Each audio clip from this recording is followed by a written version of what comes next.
দ্বিতীয় বিশ্বযুদ্ধের মাত্র এক দশক পর কানাডা এক উচ্চাভিলাষী সিদ্ধান্ত নেয়। তারা তৈরি করবে বিশ্বের সবচেয়ে উন্নত ফাইটার জেট, নাম অ্যাভ্রো অ্যারো। এই প্রকল্পের দায়িত্ব পায় যুদ্ধ পরবর্তী কানাডার সবচেয়ে আধুনিক বিমান নির্মাতা প্রতিষ্ঠান অ্যাভ্রো এয়ারক্রাফট।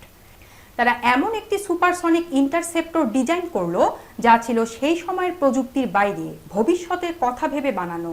1957 সালের 4 অক্টোবর টরেন্টোতে 14,000 দর্শকের সামনে প্রথমবারের মতো উন্মোচিত হয় ডেল্টা উইং বিশিষ্ট শুভ্র বিশাল বিমানটি।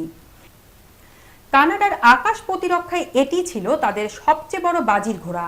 কিন্তু সমস্যা শুরু হয় বাজেট নিয়ে। $250 মিলিয়ন এই প্রকল্প দ্রুতই হয়ে ওঠে নিয়ন্ত্রণের বাইরে, ব্যয়বহুল।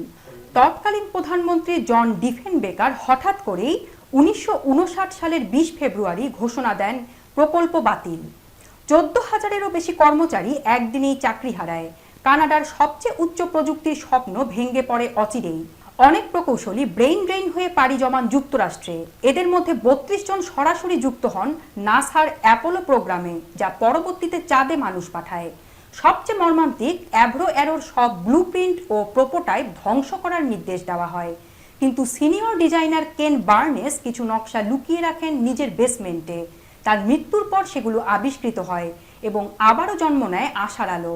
হয়তো কোনো একটি বিমান কোথাও লুকানো আছে।